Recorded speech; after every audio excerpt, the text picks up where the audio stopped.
PhD jobs and admission. So आज के इस वीडियो में हम इग्नू पीएचडी एंट्रेंस एग्जामिनेशन के लिए मोस्ट एक्सपेक्टेड एमसीक्यूज यानी ऐसे एमसीक्यूज जो जनरली आपके इग्नू में पूछे ही जाते हैं और हमारे एक्सपीरियंस के बेसिस पर ऐसे क्वेश्चन जो जनरली एग्जामिनर के फेवरेट क्वेश्चंस होते हैं, एग्जामिनर उन क्वेश्चंस को बार बार रिपीट करता है, उन्हीं कॉन्सेप्ट पर बेस्ड आपको एग्जामिनेशन में क्वेश्चंस पूछे जाते हैं।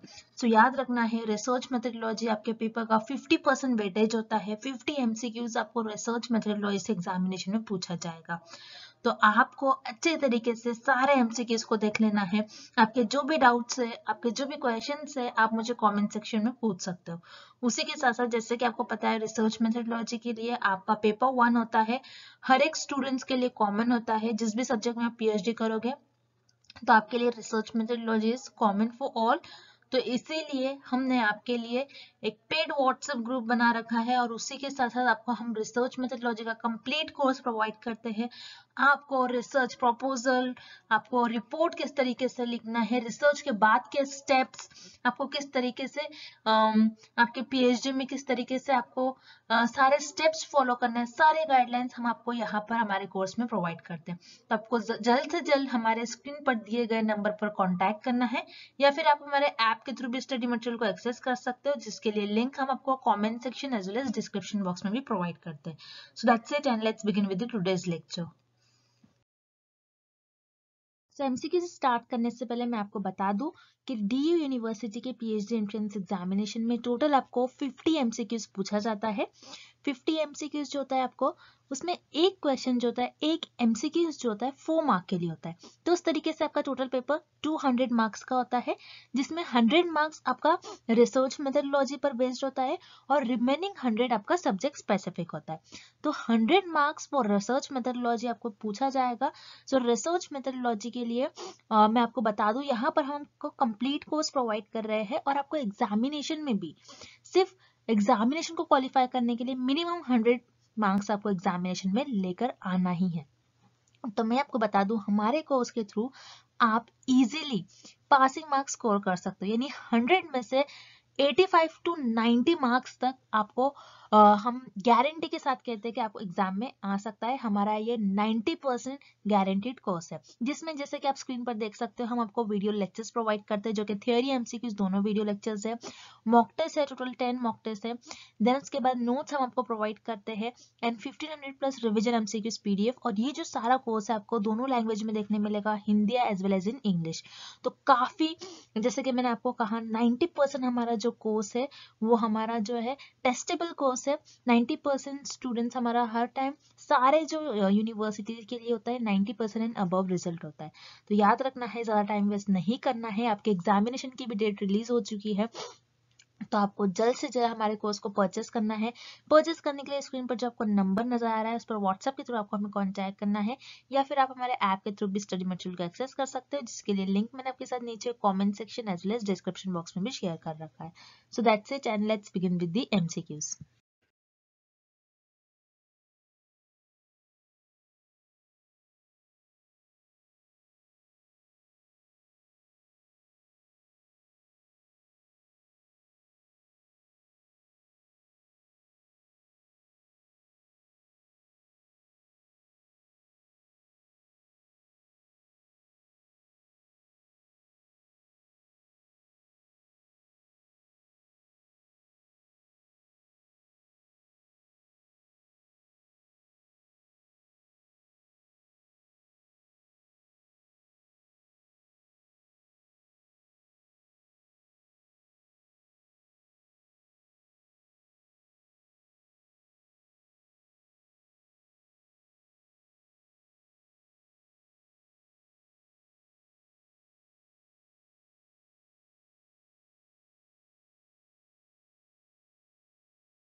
अ tool in research demands priority on, ठीक है। तो यहाँ पर हमें कुछ रिसर्च के टूल्स दिए गए हैं और यू कैन से रिसर्च के कुछ कैरेक्टरिस्टिक्स दिए गए हैं। तो यहाँ पर जो मेन है, जिस चीज पर हम रिसर्च में किन टूल्स को ज्यादा प्रायोरिटी देते हैं, डिमांड किस चीज की है, तो हमें इस क्वेश्चन में ये बताना है, ठीक है। तो option is objectivity. Yes, objectivity जो है, ऑब्जेक्टिविटी यानी हमारे रिसर्च का एम क्या है, ठीक है। आप क्यों रिसर्च परफॉर्म कर रहे हो, उसका मोटिव क्या है, उसका एम क्या है, आपको क्यों परफॉर्म करना है, उसका ऑब्जेक्टिव क्या है। आप जो रिसर्च परफॉर्म कर रहे हैं उससे जो आउटकम्स आए हैं, क्या वो हमारी सोसाइटी के लिए बेनिफिशियल होंगे या फिर नहीं, हम क्यों परफॉर्म करें वो रिसर्च, उससे हमें कुछ बेनिफिट होना चाहिए।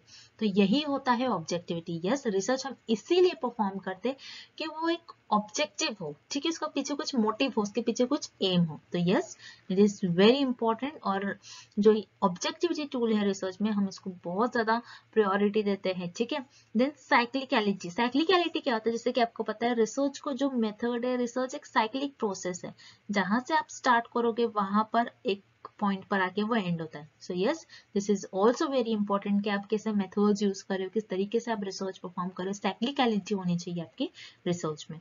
Then third is reliability. Reliability क्या होता है, याद रखना है, रिलायबिलिटी जो होता है आपका वैलिडिटी से अपोजिट होता है। रिलायबिलिटी का मतलब होता है आप मोर देन जो आपका जो भी आप एक्सपेरिमेंट्स परफॉर्म कर रहे हो, आप जो भी रिजल्ट लाना चाहते हो, आप एक से ज्यादा बार परफॉर्म करते हो, ओके, मोर देन वंस, ठीक है। यानी आप जो, जैसे मान लीजिए फॉर एग्जाम्पल के थ्रू हम समझते हैं, मान लीजिए आप वेइंग मशीन से वेट कर रहे हैं, ठीक है, आपका जो एक्चुअल वेट है, मान लीजिए आपका एक्चुअल वेट है 40 kgs, ठीक है, और आपने क्या करा, ये देखा आपने कि ये जो वेइंग मशीन है ये रिलायबल है या फिर नहीं है।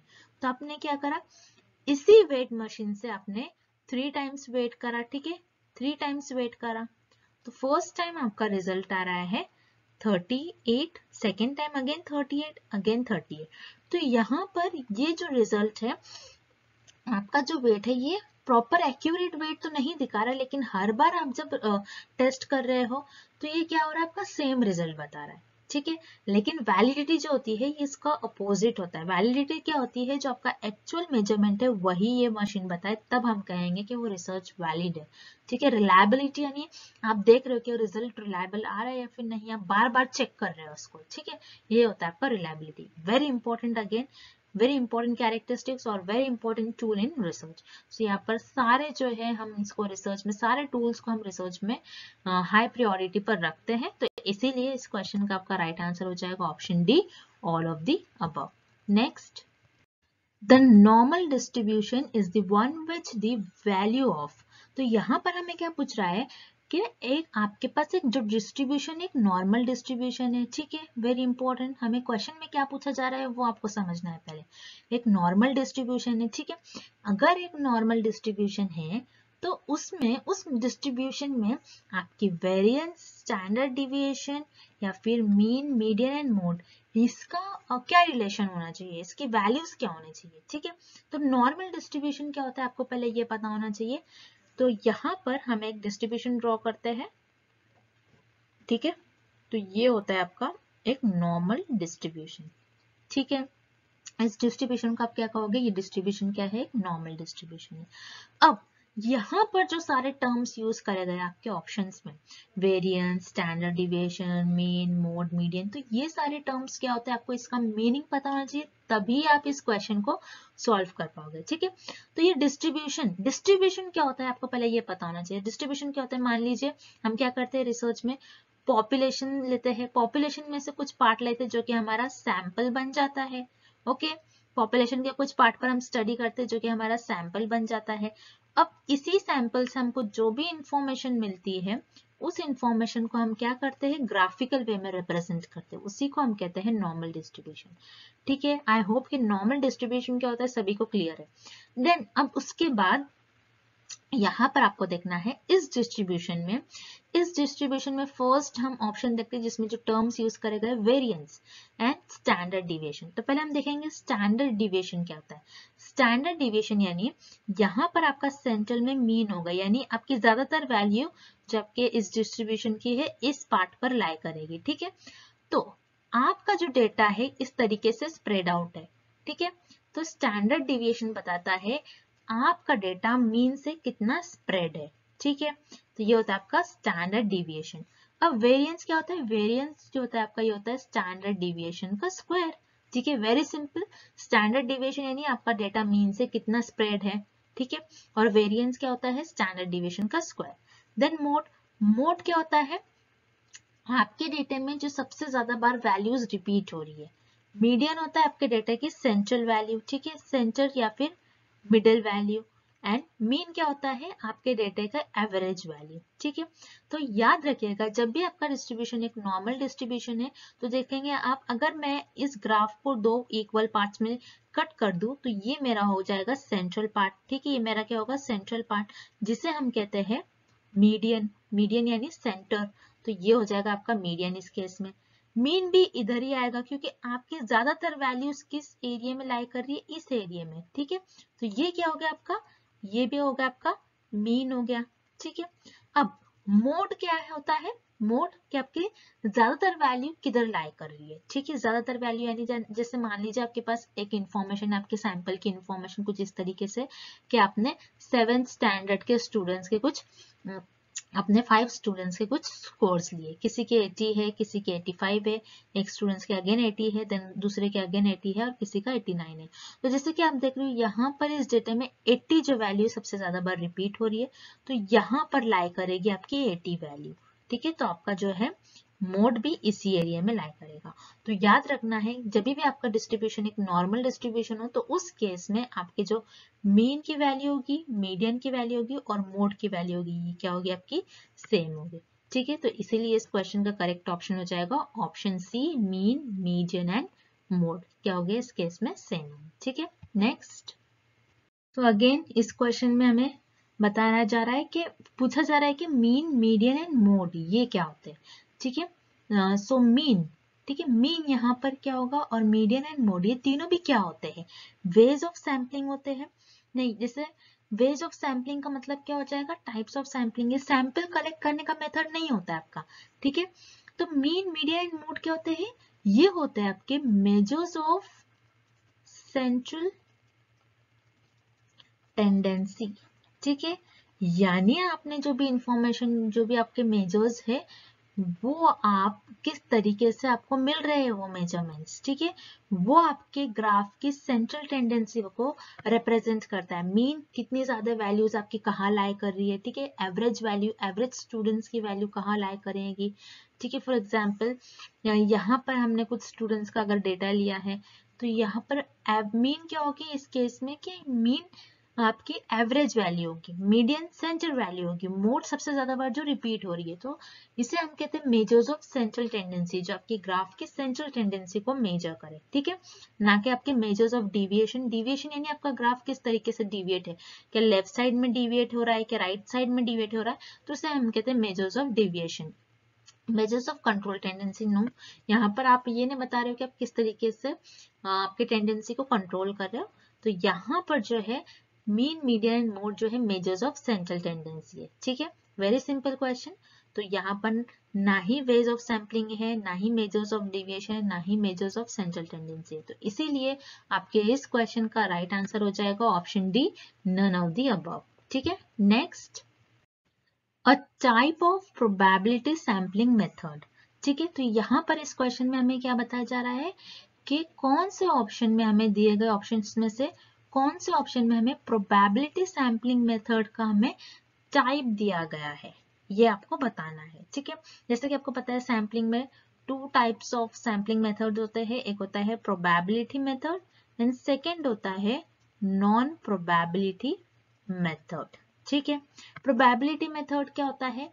जिसमें रिसर्चर्स जो है उनकी पॉपुलेशन जो है बेसिकली होमोजीनियस होती है, ठीक है। यहाँ पर रिसर्चर्स जो है रैंडमली अपने पॉपुलेशन में से मेंबर्स को सिलेक्ट करते हैं, अपने सैंपल्स को सिलेक्ट करते हैं। लेकिन नॉन प्रोबेबिलिटी सैम्पलिंग में रिसर्चर्स क्या करते हैं? अपने कन्वीनियंस, अपने जजमेंट, अपने सुविधा के अनुसार, ठीक है, जो उनको लगता है कि हमारे लिए इजी है वही पॉपुलेशन में से मेंबर्स को वो चुनते हैं। तो इसे हम कहते हैं नॉन प्रोबेबिलिटी सैम्पलिंग। अब यहाँ पर जैसे कि आप देखोगे option B convenience, option C snowball and option D purposive, ये तीनों भी जो है ये होते हैं आपके नॉन प्रोबेबिलिटी सैम्पलिंग।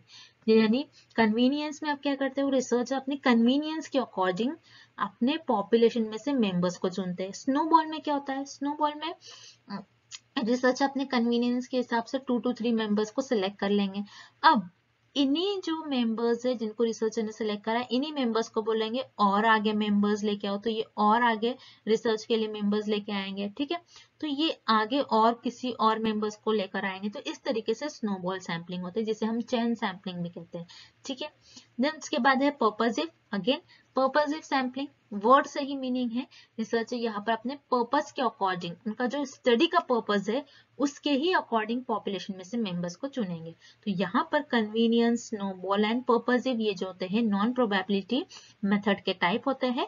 लेकिन यहाँ पर जो क्लस्टर सैम्पलिंग है ये होता है आपका प्रोबेबिलिटी मेथड, सैम्पलिंग मेथड, ठीक है। सो क्लस्टर सैम्पलिंग क्या होता है, तो आपको ये फिगर के थ्रू इजीली आप समझ सकते हो यहाँ पर क्लस्टर सैम्पलिंग बेसिकली होता क्या है, ठीक है। तो जैसे कि इस फिगर को आपको देखना है, फिगर को हम देखते हैं, यहाँ पर क्लस्टर सैम्पलिंग में क्या होता है, पॉपुलेशन जो होती है आपकी होमोजेनियस होती है, जो कि बहुत ज्यादा लार्ज होती है।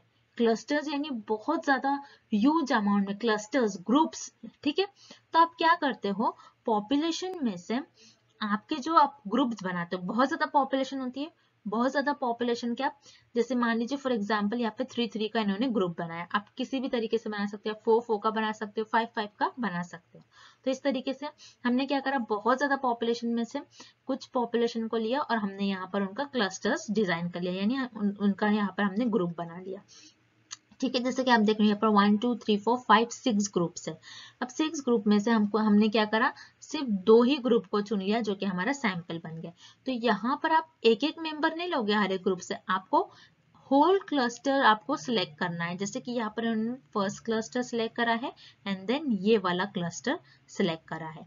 तो बोलने का मतलब यहाँ पर ये है कि यहाँ से एक मेंबर, यहाँ से एक मेंबर आप ऐसा नहीं सिलेक्ट करते हो, बल्कि आपको होल ग्रुप सिलेक्ट करना होता है, ठीक है। पूरा का पूरा group as a sample select करना होता है, इसीलिए इसको हम कहते हैं क्लस्टर। ग्रुप्स को हम क्लस्टर भी कहते हैं। तो इसीलिए क्लस्टर में क्या होता है, होमोजेनियस पॉपुलेशन होती है, और यहाँ पर रिसर्च अपने कन्वीनियंस के अकॉर्डिंग नहीं, रैंडमली सिलेक्ट करना होता है पॉपुलेशन में से मेंबर्स को, और पॉपुलेशन जो क्लस्टर्स है उसमें से एज इट इज क्लस्टर को रैंडमली चूज करना होता है। तो इसीलिए यहाँ पर जो है क्लस्टर यहाँ पर करेक्ट ऑप्शन हो जाएगा। It is a type of probability sampling method. Okay, next, which of the following variables can be classified only under the nominal category?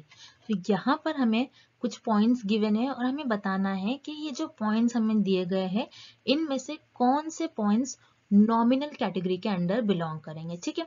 तो नॉमिनल कैटेगरी क्या होती है, जैसे कि मेजर्स ऑफ स्केल्स जो होते हैं, जिसमें नॉमिनल, ऑर्डिनल, ठीक है, इंटरवल, रेशो, ये 4 टाइप्स के स्केल्स ऑफ मेजरमेंट्स होते हैं, जिसमें फर्स्ट होता है नॉमिनल। वेरी सिंपल कैटेगरी होती है। नॉमिनल में आप क्या करते हो, बस आपके पास जो भी इंफॉर्मेशन होती है, जो भी डेटा होता है, उसके कैटेगरी के हिसाब से, ठीक है, उनके कैरेक्टरिस्टिक्स के बेसिस पर बेसिकली आप यहाँ पर चीजों को कैटेगरी वाइज आप ऑर्गेनाइज करते हो, ठीक है, या फिर क्लासिफाइड करते हो। सो नॉमिनल कैटेगरी में यहाँ पर आपको देखना है, बेसिकली आपके पास जो भी डेटा होगा वो डेटा आपके पास क्वालिटेटिव फॉर्म में होगा, ये आपको याद रखना है, ठीक है। Very important point, nominal category में जो भी आपके पास डेटा होता है बेसिकली क्वालिटेटिव डेटा होता है, ठीक है, क्वालिटेटिव डेटा होता है, ये आपको याद रखना है। तो 1 बाय 1 हम सारे पॉइंट्स देख लेंगे। First is I colour. Yes, I colour जो है ये आपका नॉमिनल कैटेगरी में बिलोंग करेगा, क्योंकि आई कलर, किसी का आई कलर ब्लू है, किसी का ब्लैक है, किसी पर्सन का ग्रीन है, तो यहाँ पर आप क्या कर सकते हो, आई कलर की बेसिस पर पर्सन को आप क्लासिफाइड कर सकते हो। Then second is military rank. So जैसे कि आप देख सकते हो यहाँ पर रैंक वर्ड यूज करा गया। आप नॉमिनल कैटेगरी में रैंक नहीं दे सकते, बल्कि आप ऑर्डिनल में रैंक देते हो। तो यहाँ पर मिलिट्री रैंक जो है ये नॉमिनल कैटेगरी में बिलोंग नहीं करेगा। देन टाइप ऑफ चीज, ठीक है। सारे टाइप्स की चीज होते हैं, जैसे कि आपने सारे ब्रांड्स देखोगे, सारे डिफरेंट डिफरेंट टाइप्स की चीज होते हैं, डिफरेंट डिफरेंट क्वालिटीज के, ठीक है। तो आप टाइप्स ऑफ चीज यानी चीज के टाइप्स के अकॉर्डिंग आप चीज को क्लासिफाइड कर सकते हो। तो यहाँ पर option point number 3 is also correct, और पॉइंट नंबर 3 भी आपको नॉमिनल कैटेगरी के अंडर बिलोंग करेगा। देन पॉलिटिकल पार्टीज एफिलिएशन, ठीक है। पॉलिटिकल पार्टीज एफिलिएशन यानी पॉलिटिकल पार्टी है, डिफरेंट डिफरेंट पॉलिटिकल पार्टीज है, और डिफरेंट डिफरेंट पॉलिटिकल पार्टीज के डिफरेंट डिफरेंट ग्रुप्स है। तो आप क्या कर सकते हो, यस उनकी कैरेक्टरिस्टिक्स के बेसिस पर उन पार्टीज को आप क्या कर सकते हो, क्लासिफाइड कर सकते हो। तो यहाँ पर पॉइंट नंबर 4 भी आपका क्या हो जाएगा, नॉमिनल कैटेगरी में बिलोंग करेगा। तो इसीलिए यहाँ पर करेक्ट आपका ऑप्शन हो जाएगा फर्स्ट पॉइंट करेक्ट है, फर्स्ट, थर्ड एंड फोर्थ, ठीक है। तो फर्स्ट, थर्ड एंड फोर्थ ये आपको ऑप्शन सी में दिखेगा, तो इसीलिए यहाँ पर आपका ऑप्शन सी करेक्ट हो जाएगा। नेक्स्ट, तो यहाँ पर आप जो क्वेश्चंस देख रहे हैं, तो ये क्वेश्चन है आपका असर्शन एंड रीजनिंग से। तो इस टाइप के भी क्वेश्चन एग्जाम में आपसे पूछे जा सकते हैं, ठीक है। तो यहाँ पर आपको देखना है असर्शन क्या बता रहा है, the correlation coefficient requires that the underlying relationship between the two variables under the consideration is linear. Yes, यहाँ पर आप क्या करते हो, कोरिलेशन कोएफिशिएंट जो होता है उसमें आप किस तरीके से रिलेशनशिप बताते हो, दो वेरिएबल्स के बीच में एक लीनियर रिलेशनशिप। जैसे कि मान लीजिए स्टूडेंट्स एंड टीचर, ठीक है, स्टूडेंट एंड टीचर ये दो आपके पास वेरिएबल है, ये एक स्ट्रेट फॉरवर्ड एंड लीनियर है, ठीक है। यहाँ पर एक लीनियर जो है, यहाँ पर आप जो वेरिएबल्स का रिलेशनशिप कंसिडर करेंगे, दो वेरिएबल्स का किस आप किस तरीके से उसको कंसिडर करेंगे, लीनियर वे में, यानी आप सीधा सीधा उसको कंसिडर करेंगे। ऐसा नहीं कि स्टूडेंट्स है, फिर पेरेंट्स आ रहा है, फिर दूसरा कोई वेरिएबल है, फिर टीचर से बिलोंग कर रहा है, नहीं, आप सीधा सीधा एक ही आप यहाँ पर रिलेशन बताओगे, स्ट्रेट फॉरवर्ड लीनियर किसी दो वेरिएबल्स के बीच में। तो यस, कोरिलेशन जो कोएफिशिएंट है यही बताता है कि दो वेरिएबल्स के बीच में किस तरीके से रिलेशन है। तो यहाँ पर आपका असर्शन तो यहाँ पर सही दिया गया है। देन रीजनिंग है, the correlation coefficient can only then theoretically assume that any value in the interval between +1 and -1। यह जैसे कि कोरिलेशन कोएफिशिएंट क्या बताता है हमें कि वेरिएबल्स की वैल्यू या तो +1 होगी या तो -1 होगी, ठीक है। +1 क्या होता है, +1 होता है परफेक्ट पॉजिटिवली कोरिलेशन, ठीक है, यानी वेरिएबल्स किस तरीके से एक दूसरे से कोरिलेटेड है, परफेक्टली, ठीक है। यानी अगर एक वेरिएबल इंक्रीज हो रहा है, दूसरा भी सेम डायरेक्शन में मूव कर रहा है, तो आप क्या कहोगे, ये जो दोनों वेरिएबल है परफेक्टली पॉजिटिव कोरिलेशन है, एक दूसरे से उनके बीच में किस तरीके से कोरिलेशन है, positive correlation. Negative correlation sorry -1 यानी क्या, negative correlation, okay, perfect negative correlation, यानी अगर आपका एक वेरिएबल ऊपर जा रहा है, दूसरा वेरिएबल नीचे की तरफ आ रहा है, यानी दोनों किस तरीके से है, अपोजिट डायरेक्शन में वेरिएबल्स मूव कर रहे, तो आप उससे क्या कहोगे, नेगेटिव कोरिलेशन। तो यस, रीजनिंग में भी आपको जो सेंटेंस दिया गया है, it is also true, it is also correct, ठीक है। तो इसीलिए इस क्वेश्चन का आपका करेक्ट ऑप्शन हो जाएगा, आपका असर्शन भी सही है, रीजनिंग जो स्टेटमेंट दिया गया है वो भी करेक्ट है। तो इसीलिए इस क्वेश्चन का आपका करेक्ट ऑप्शन हो जाएगा, both assertion and reasoning are true. Okay, next question. So इस क्वेश्चन में हमें क्या पूछा जा रहा है, the distribution shown in the diagram indicates. So ये हमें कुछ इस तरीके से डायग्राम यहाँ पर दी गई है, और हमें बताना है कि जो डिस्ट्रीब्यूशन है ये क्या इंडिकेट कर रहा है, क्या पॉजिटिव स्क्यूड है, नेगेटिव स्क्यू है, नॉर्मल डिस्ट्रीब्यूशन है, या फिर इनमें से कुछ भी नहीं है। तो याद रखना है, जैसे कि आपको मैं सिंपल मेथड बता दूं, यहाँ पर आपका जो डेटा है, यहाँ से आपका डेटा लेफ्ट साइड की तरफ जो है ज्यादा झुक रहा है, यानी ज्यादातर वैल्यूज आपके इस रीजन में लाई कर रही है, ठीक है। अगर आपका जो डेटा है लेफ्ट साइड में ज्यादातर झुका हुआ है, तो उससे हम कहते हैं, उस डिस्ट्रीब्यूशन को कहते हैं हम नेगेटिव स्क्यू। और पॉजिटिव स्क्यू किस तरीके से, किस डिस्ट्रीब्यूशन को कहोगे, जो कि राइट साइड में स्क्यूड है, ठीक है, यानी राइट साइड में अगर आपका डेटा कुछ इस तरीके से, यानी आपका डेटा अगर आपका डिस्ट्रीब्यूशन अगर कुछ इस तरीके से होता है आपका डायग्राम, तो वो उस केस में होता है पॉजिटिव स्क्यू। और नेगेटिव स्क्यू हम क्यों बोल रहे हैं, क्योंकि यहाँ पर आपका जो डेटा है लेफ्ट साइड में ज्यादातर झुका हुआ है, लेफ्ट साइड में आपका डेटा ज्यादातर स्प्रेड आउट है, तो इसीलिए इसे हम कहते हैं नेगेटिव स्क्यू। और नॉर्मल डिस्ट्रीब्यूशन तो आप सभी को पता है, नॉर्मल डिस्ट्रीब्यूशन आपका कुछ इस तरीके से डेटा होगा। ठीक है, और डायग्राम होगी आपकी नॉर्मल डिस्ट्रीब्यूशन की। तो ये जो डिस्ट्रीब्यूशन है आपका, ये एक नेगेटिव स्क्यूड डिस्ट्रीब्यूशन है, क्योंकि यहाँ पर नेगेटिव साइड में आपकी ज्यादातर वैल्यू लाई करेगी। तो इसीलिए इस क्वेश्चन का आपका करेक्ट ऑप्शन हो जाएगा option B, negative skew. Okay, next, key characteristics of experimental research design are. ठीक है, तो यहाँ पर हमें एक्सपेरिमेंटल डिजाइन की बेसिकली जो मेन कैरेक्टरिस्टिक्स है उसके बारे में पूछा जा रहा है। Option 1 is randomisation. यस, अगर आप एक्सपेरिमेंटल रिसर्च परफॉर्म करते हो तो उसमें जो आप वेरिएबल्स चूज करते हो, ठीक है, जो आप वेरिएबल्स लोगे और जिस फैक्टर्स पर आप रिसर्च करते हो, तो उसको वो जो आप वेरिएबल्स लोगे और किसी चीजों पर आप रिसर्च कर रहे हो, तो उसके लिए आपको क्या होगा, रैंडमाइजेशन, रैंडमली आपको सिलेक्ट करना होगा वेरिएबल्स को। ठीक है, देन यहाँ पर आपका जो है second, control of extraneous variable. Yes, it is also an की कैरेक्टर ऑफ एक्सपेरिमेंटल रिसर्च। ठीक है, कंट्रोल ऑफ एक्सट्रेनियस वेरिएबल, जैसे कि आपको पता है जब भी हम रिसर्च करते हैं independent variable and dependent variable के बीच में, इंडिपेंडेंट वेरिएबल का हम इफेक्ट देखते हैं डिपेंडेंट वेरिएबल पर। तो इस स्टडी में क्या होता है, समटाइम्स एक्सट्रेनियस वेरिएबल यानी एक्स्ट्रा वेरिएबल आते हैं जो कि हमारे स्टडी का पार्ट नहीं होते, लेकिन वो हमारे स्टडी को अफेक्ट करते हैं। तो इसीलिए रिसर्चर को एक्सट्रेनियस वेरिएबल को कंट्रोल करना ही पड़ता है, बहुत जरूरी होता है। तो यहाँ पर randomization, control of extraneous variable, ये दोनों भी मेन कैरेक्टर है एक्सपेरिमेंटल रिसर्च के। And option 3 is manipulation. It is also the main characteristics of or key characteristics of experimental research.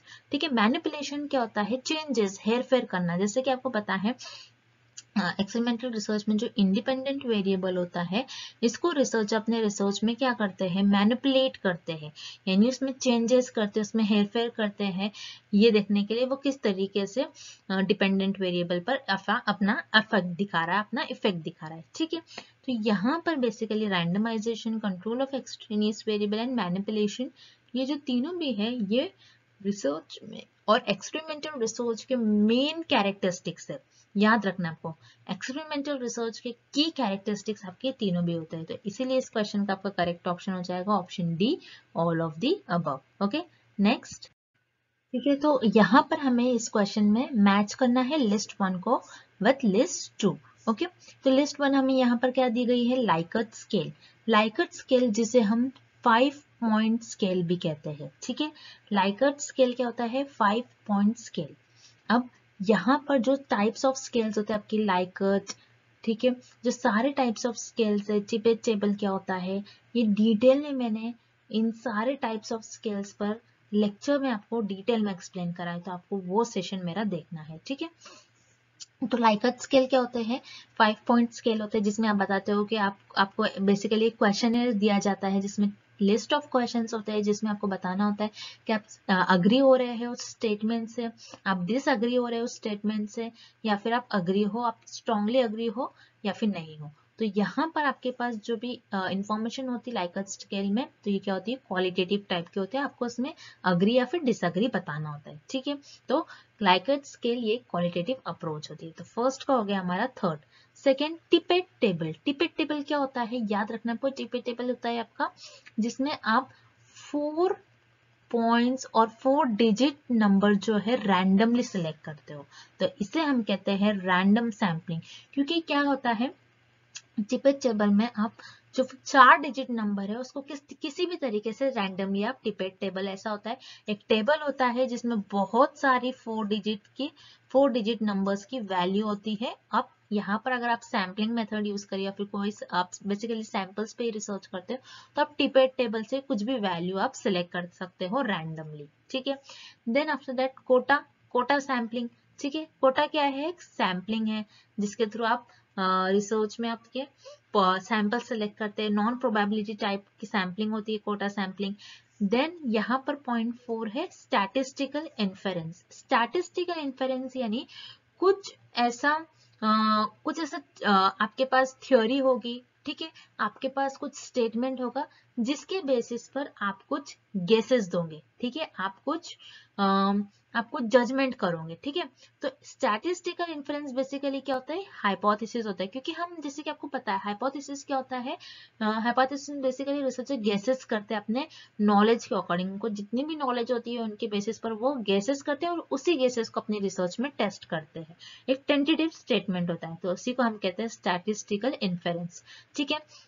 तो जैसे कि आप यहाँ पर देख रहे हो फर्स्ट का थर्ड पॉइंट है, ठीक है, फर्स्ट का थर्ड हमें डायरेक्टली ऑप्शन नंबर 4 में दिया गया है। तो अगर आपको जैसे फर्स्ट का आंसर आ रहा है, ठीक है, सेकंड का भी अगर आ रहा है, क्योंकि सेकंड का 4 दिया है, तो आप इस तरीके से आप अगर आप एक भी गेस करते हो आंसर तो आप इजीली ऑप्शंस को मार्क कर सकते हो, ठीक है। तो ऑप्शन सारा में बहुत डिफरेंट दिया गया है, तो आपको अगर एक भी आंसर आ रहा है तो आपको एक भी आंसर अगर आ रहा है मैच द फॉलोइंग से, तो आप करेक्ट आंसर डायरेक्टली मैच कर सकते हैं। तो इसीलिए इस क्वेश्चन का आपका करेक्ट ऑप्शन हो जाएगा पॉइंट नंबर और ऑप्शन 4, फर्स्ट का थर्ड, सेकंड का फोर्थ एंड थर्ड का फर्स्ट एंड लास्ट फोर्थ का सेकंड, ठीक है। तो इस तरीके से आपका जो पेयर है लिस्ट 1 से हमने लिस्ट 2 मैच कर दिया। सो that's it and thank you for watching this session and good luck with your preparations.